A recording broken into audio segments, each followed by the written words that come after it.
오늘의 시그널도 미국의 대통령 선거 그리고 다시 한번 재집권이 확정된 트럼프 대통령에 대해서 알아보고 가도록 하겠습니다. 이제 도널드 트럼프는 역대 최고령 대통령이 됐습니다. 78세라고 하는데 2020년에 조 바이든은 77세였다고 합니다. 이보다도 한 살 더 많은 상태에서 이제 다시 한번 2기를 시작을 해야 하는 상황입니다. 그리고 132년 만에 징검다리 재선에 성공한 대통령이기도 한데요. 우리에게는 대통령이지만은 정말 오랜 시간 전에는 사실은 부동산 재벌로 유명했던 도널드 트럼프였습니다. 20대 때부터 이 부동산으로 큰 부를 축적하기도 했습니다. 대학생 때 이 경매에 나온 부동산들을 대거 사들여서 큰 차익을 얻고 부동산을 팔아치운 그러한 일화가 굉장히 유명하죠. 그리고 일기 이후에 다시 한번 재선에 도전을 했습니다. 이번 해에 귀에 총을 맞고 파이트라고 외쳐서 많은 또 이들이 환호를 하기도 했습니다. 결국에는 대통령 선거에 다시 한번 당선이 됐습니다. 앞으로 트럼프 2기가 어떨지 굉장히 궁금해지는데요. 외신들의 분석 오늘도 함께 만나보도록 하겠습니다. 먼저 배런스지에서는 아주 굉장히 특이한 제목의 기사를 냈습니다. 이번 선거의 진짜 승리는 주식시장이다. 꼭 집어 말하자면은 미국의 주식시장이다. 이렇게 생각을 해볼 수 있을 것 같은데요. 이 기사를 읽다 보면 굉장히 재미있는 대목이 나옵니다. S&P 500 지수가 미국의 제3의 정당과도 같다라는 그러한 표현이었습니다. 공화당과 민주당에 이어서 S&P 500이 사실상 제3의 정당의 역할을 하고 있다라는 의견이었는데요. 금융계의 큰 인물들이 내놓는 의견들이 시장에 전체적인 좀 큰 영향을 미치는 것을 보면은 아마 체감하실 수 있을 것 같습니다. 버크셔 해서웨이의 워렌 버핏이 내놓는 발언들, 시장을 뒤흔들고 정치권을 뒤흔듭니다. 그리고 블랙락의 CEO이죠. 레리 핑크가 내놓는 말들, 그리고 정책들, 그리고 자사에서 내놓는 ETF들 등이 정치권에도 크게 영향을 줍니다. 간밤 뉴욕 증시 3대 지수가 일제히 상승하면서 거래를 마감을 했습니다. 다우존스 산업평균지수 3% 이상의 급등 흐름을 보였고요. S&P 500은 2% 넘게, 나스닥 지수도 역시나 마찬가지로 2% 넘게 상승 탄력을 받았습니다. 주식시장이 선거의 진짜 승리자다라는 것은 사실 이 지수를 봐도 알 수 있을 것 같은데요. S&P 500이 가진 위력을 생각을 해보시면 될 것 같습니다. S&P 500은 글로벌 자금 조달의 허브 역할을 하기도 하고요. 또 기축통화 역할을 하고 있는 달러로 거래가 되는 어마어마한 시장입니다. 그리고 글로벌 투자자들이 돈을 싸들고 오는 시장도 역시나 마찬가지로 미국 시장인데 그 가운데서도 S&P 500은 미국 경제 건강을 보여주는 지표다라는 의견도 나오고 있습니다. 워낙 주는 영향이 커서요. 중요한 역할을 하기도 하고 대중들의 관심을 많이 받는 그러한 지수이기도 합니다. 정치적인 변화에 크게 반응을 하면서도 경제적인 측면에서 독자적인 영향력을 행사하는 그러한 S&P 500 지수가 이번 선거의 진짜 승리자다라는 의견이 제시가 됐습니다. 그렇기 때문에 지금 이 시점에서는 S&P 500 지수에만 투자하더라도 굉장히 성공적인 투자가 될 것이다라는 의견 나왔는데요. 장기 투자와 정치적 불안을 극복할 전략은 S&P 500의 ETF인 스파이를 사는 것이다라는 의견이 제시가 되기도 했습니다. S&P 500 지수가 올라가는 것을 보면 사실 틀린 전략은 아닌 것 같습니다. 앞으로 S&P 500 지수가 이러한 정치적인 지형 변화에도 어느 정도까지 고점을 높일지 함께 확인을 해보시면 좋을 것 같고요. 이어서 다음 페이지 만나보도록 하겠습니다. 네, 저희가 CNBC, 마켓워치, 배런스 등 여러 가지 외신에서 이 기사들을 하나하나씩 전부 다 분석을 해봤는데요. 이번에는 기사 제목이 이겁니다. 트럼프 2기를 대비해서 투자자가 해야 할 4가지라는 제목의 기사인데요. 먼저 첫 번째로는 금융주 상승에 대비하라라는 전략이었습니다. 대출 수요가 증가하고 그리고 규제 완화로 합병과 인수 활동이 더 많아지게 될 텐데 여러분들 아시다시피 기업이 인수를 하거나 합병을 하면은 그 규모 자체가 달라집니다. 1억, 2억이 아니라 1,000억 원, 1조 원, 2조 원 이렇게 가기 때문에 대형 은행들의 수수료 수익이 증가할 것이다라는 전망 나오고 있고요. 간밤에 실제로 많은 은행주들이 급등 흐름을 보였습니다. 뱅크 오브 아메리카 같은 이 묵직한 기업들이 하루 만에 6% 이상 급등하는 등 대형 은행주가 강력한 상승을 보이기도 했습니다. 그리고 두 번째로는 소형주에 주목하라라는 투자 의견이 제시가 되기도 했는데요.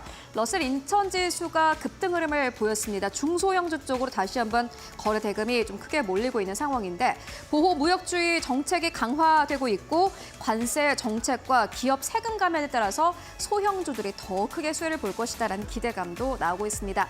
세 번째 전략은요. 가치주 매수 기회를 노려라라는 전략입니다. 트럼프는 미국의 내수 중심의 경제 정책을 추구합니다. 그렇기 때문에 헬스케어 산업재 쪽에 주목하라라는 의견 나오고 있고요. 네 번째로는 채권 투자 비율을 조정하라라는 의견입니다. 장기 채권보다는 단기 채권을 사실 사는 게 맞겠고 이뿐만이 아니라 신용 등급이 낮은 고수익 회사채도 역시나 마찬가지로 고려해 볼 만하다라는 의견이 제시가 됐습니다. 대체적으로 여러분들 한 번쯤은 들어보셨을 법한 그러한 의견이 될 것 같습니다. 이어서 그렇다면 BTIG 측에서는 어떠한 종목이라든지 업종을 보고 있을까요? 먼저 첫 번째로는 기업 M&A 쪽입니다. 캐피털원과 디스커버 파이낸셜의 경우에는 이미 현재 인수합병 작업을 진행 중이기는 한데 당국에서 쉽게 허가를 내주고 있지 않습니다. 그렇기 때문에 트럼프 2기가 들어서게 되면은 그때는 아마 인수합병 문제가 모두 다 해결되지 않겠느냐. 양사의 주가 흐름을 잘 보자라는 의견이 제시가 됐고요. 특이했던 건 두 번째 업종이었습니다. 교도소 업종인데 지유그룹 그리고 코어시빅 요 두 기업을 좀 주목해보자라는 의견이 제시가 됐습니다. 국경 단속에 있어서 트럼프 정부는 강경한 입장을 현재 펼치고 있는 상황이기 때문입니다. 그렇기 때문에 민간 교도소 기업들 이 전체적인 수익이 좀 높아질 것이다라는 기대감이 나오고 있고요. 세 번째 업종은 암호화폐입니다. 여러분들 다 아시죠? 암호화폐 비트코인 간밤에 또 사상 최고치를 경신하기도 했는데 역시나 마찬가지로 기대감은 여전히 나오는 듯합니다. 지금보다 더 올라갈 것이다라는 기대감 나오고 있고요.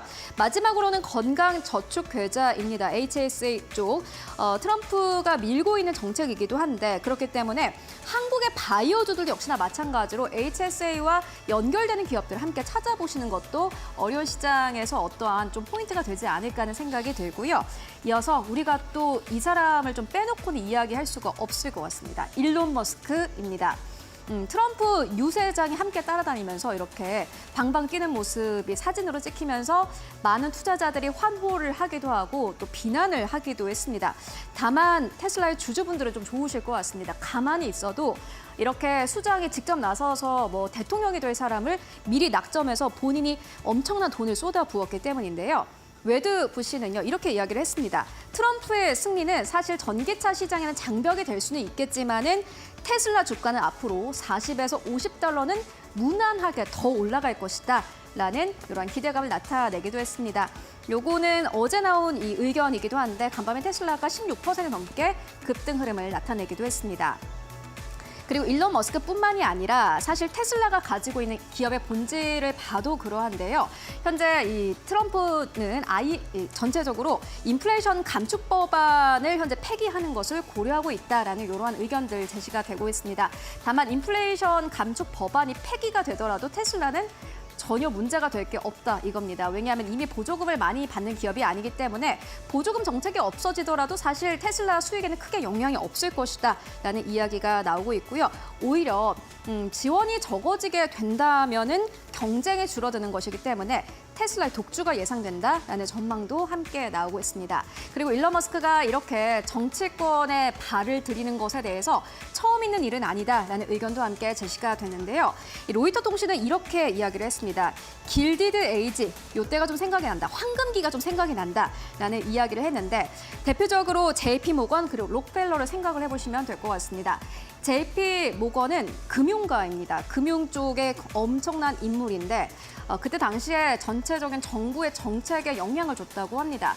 대공황 시기에 금고를 열어주기도 했고요. 록펠러 같은 경우에는 이 어마어마한 돈을 가지고 이 석유 재벌로 굉장히 유명한 사람인데 정책에도 역시나 마찬가지로 영향을 준 인물이기도 합니다. 석유 정책에 큰 영향을 준 인물이라고 하는데요.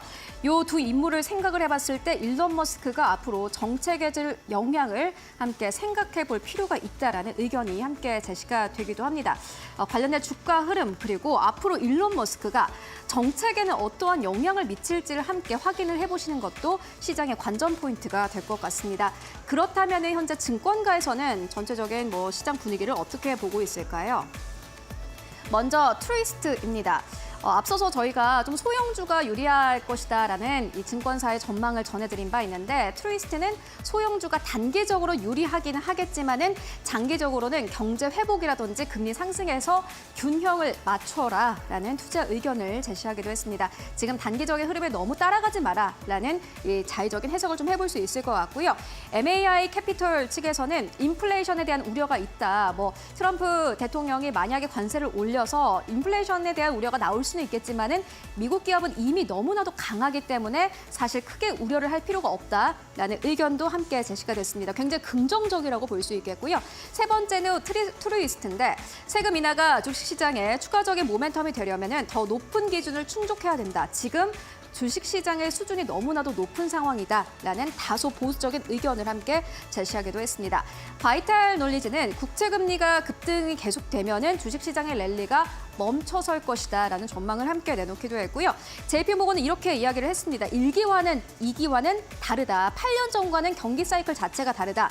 경기 사이클이 그때 당시에는 괜찮았는데 어쨌든 간에 지금 이 순간은 하강 사이클에 있고 노동시장도 덜 타이트했었다라면서 1기와 2기와는 확실히 다르다라는 점을 유념해야 된다라는 의견을 함께 제시하기도 했고요. 마지막으로는 슈로더입니다. 상방보다는 하방 가능성이 더 크다라면서 각각 증권사 의견도 역시나 마찬가지로 모두 다 달랐습니다.